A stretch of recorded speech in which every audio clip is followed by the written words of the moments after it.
Opinião, análises com comentários contextualizados e convidados que entendem do que estão falando, reunidos para um bate-papo inteligente. Começa agora, Olhar Facica, com o professor Ademir José de Abreu.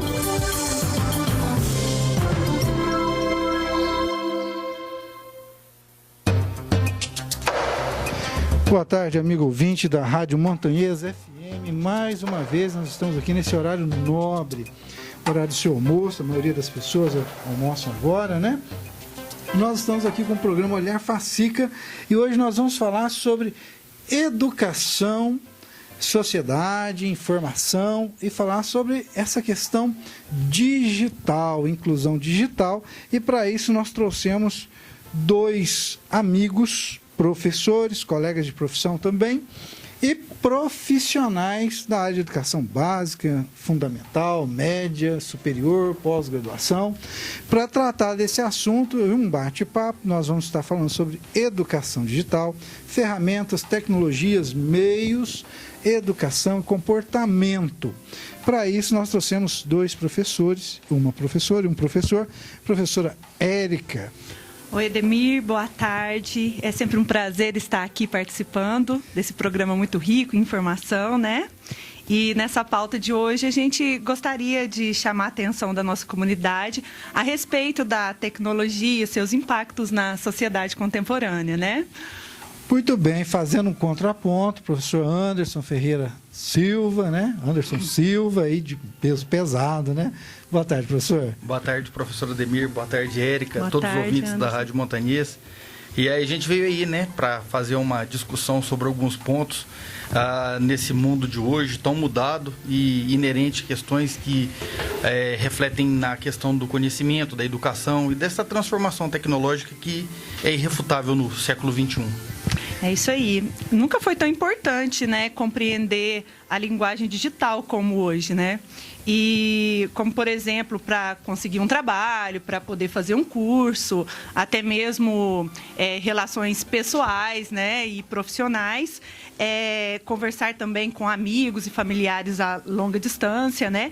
Então, nós vemos que essa sociedade, ela está mudando gradativamente com esses avanços tecnológicos, né? Até mesmo o vocabulário do mundo dos computadores hoje, né? Da internet, né, foi se expandindo. E nós vemos que hoje nós inserimos vários outros, digamos, outras palavras ao nosso vocabulário, né, como chat, logar, né, enfim.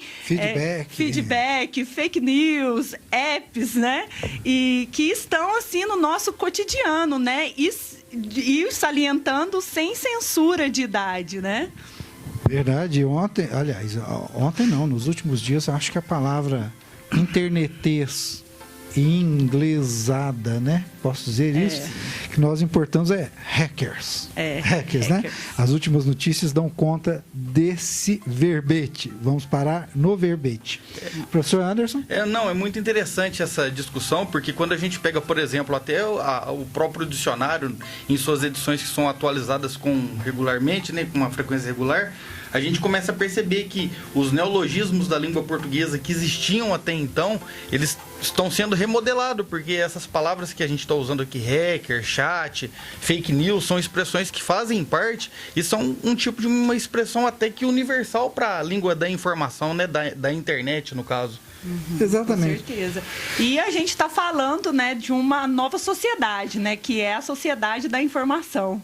Né? Exato. Queria explorar esse ponto, professora. A informação, tecnicamente, a gente tem que a informação é um conjunto ordenado de dados, né? Pelo menos era a definição clássica. E agora nós temos a informação moldada ou revestida de um modo de expressão diferente daquilo que é padrão. Nós temos hoje muito mais símbolos, caracteres e letras juntos, transmitindo a informação, 2 pontos e um parêntese, um sorrisinho, estou feliz, no internetês. O joinha, os 3 dedinhos ali levantados, oi, tudo bem, tranquilo. E como tratar essa informação também na educação, que é o ponto. Como obter informação relevante e que me ajude. Uhum.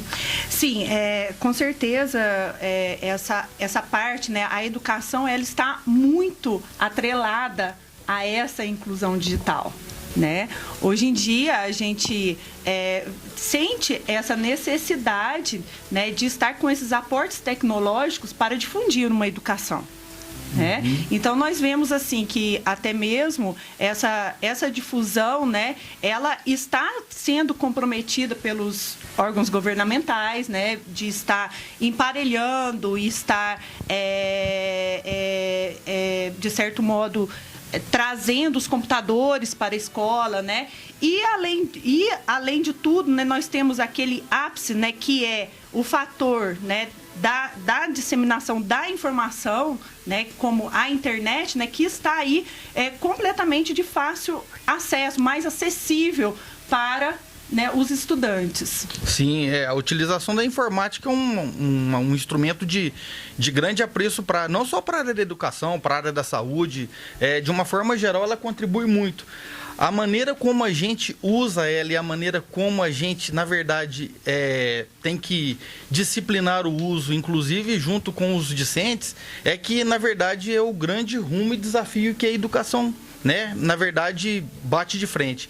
Quando a gente, por exemplo, pega a própria linguagem que a gente estava discutindo agora há pouco, ou mesmo esses emotions, que são símbolos, e a gente já percebe que, por exemplo, a gente tem o Código de Libras, a linguagem brasileira de sinais, né? Que através com gestos, né? São com gestos. Então, a simbologia, se ela for usada de uma maneira correta, ela vai, de uma certa forma, influenciar de maneira positivamente dentro da questão educacional. Diria até que ela vai favorecer a inclusão. Isso, com certeza. E, ao mesmo tempo, ela vai promover a exclusão. Professora, desfaz esse nó aí para nós. Bom, ao mesmo tempo, né, que vamos pensar a nível de Brasil, né?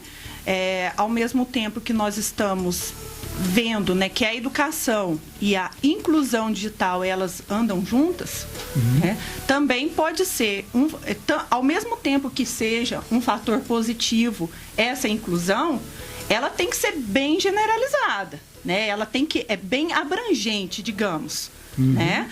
E por quê? Porque se ela falta em algum ponto essa inclusão ela não é atingida, essa inclusão digital, ao mesmo tempo ela compartilha com a exclusão social. Porque, né, quanto mais incluído eu estou, mais exclusão eu promovo do outro lado, daqueles que não se sentiram pertencentes, certo? Sim, correto. É aquela questão que a gente sempre retrata na sociologia, um dramaturgo inglês antigo, o John Donne, ele dizia que o ser humano não é uma ilha, ele não consegue conviver sozinho. E a informática, a partir do momento em que ela tenta ao mesmo tempo produzir essa inclusão, a gente começa a perceber que o ser humano, na condição de que, às vezes, ele, evitando isso, ele próprio se exclui.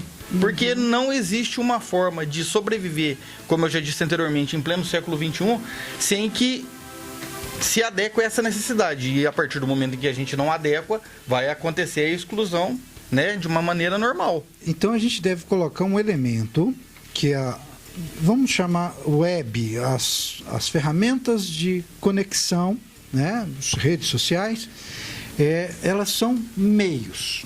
E por definição nós temos que a internet, né, a web, ela por definição, ela não é um core, ela é uma rede, uma teia. Ela não tem um núcleo, certo? Então nós não podemos agora transferir toda a responsabilidade de educação, mesmo de propagação exclusivamente, para o meio. Ela não é um fim em si mesmo, tá certo o raciocínio? Sim, é o raciocínio. Não tem, você colocou bem as palavras, uma rede, um sistema totalmente interligado, tanto que o www de World Wide Web, né, essa grande teia, essa metáfora que exprime essa questão da grande teia, é uma maneira universal exatamente de colocar essa visão de que as coisas se interligam, e a partir dessa interligação é que, na verdade, a gente tem essa convergência, né? Que daqui a pouco a gente vai estar também tratando essa questão aí desse boom que aconteceu no mundo após essa, né, globalização. 1980, 90 ali. Pegando um gancho aí, né, Anderson, é muito bom, é muito importante contextualizar, né, historicamente, né, que esse boom veio no século XX, né, na década, mais precisamente na década de 70, né, com esse avanço das telecomunicações, enfim, né, E com esse avanço pós-industrial também, né, uma sociedade pós-industrial, né, que conquistou e fez com que a tecnologia se tornasse cada vez mais essencial na determinação social. Sim. E também nesse fator social e também no fator econômico. Sim, né? Sim. Tanto que ela é um dos aportes para estudo para o surgimento da ciência e sociologia, né? Sim. Foi a partir da análise da Revolução Industrial e depois da Revolução Francesa que começaram a organização de um estudo preocupado exatamente com as questões sociais e tudo que acerca o homem enquanto, né, convive em sociedade. Com certeza. Então, nós partimos de uma premissa de que o homem, a mulher, né, óbvio, nós estamos generalizando, ele é um ser relacional. Sim. O ser humano precisa de relacionamento. Sim. Nos mais variados níveis, tá? O ser humano, nós já partimos dessa premissa que o ser humano não é uma ilha em si mesmo. E o meio, a ferramenta com o qual eles comunicam, com o qual eles obtêm informação, hoje está disponível aí nos vários modelos. Mas, em essência, comunicamos pela web. Sim. Nós vemos que a informação, ela está cada vez mais desempenhando um papel central, né, na vida social, cultural e política. Né? Política nem vamos entrar. E é engraçado que a gente tem dentro da própria sociologia, voltando um pouco dentro da própria sociologia, existe um conceito de alteridade que ele resgata exatamente o que? Esse comportamento do homem em saber, né, se comportar entre ele e respeitar as diferenças. E aí essa questão da alteridade faz a gente pensar, bom, se a gente fala em exclusão, se a gente fala em informática como uma medida que seja, vamos dizer assim, o fio da navalha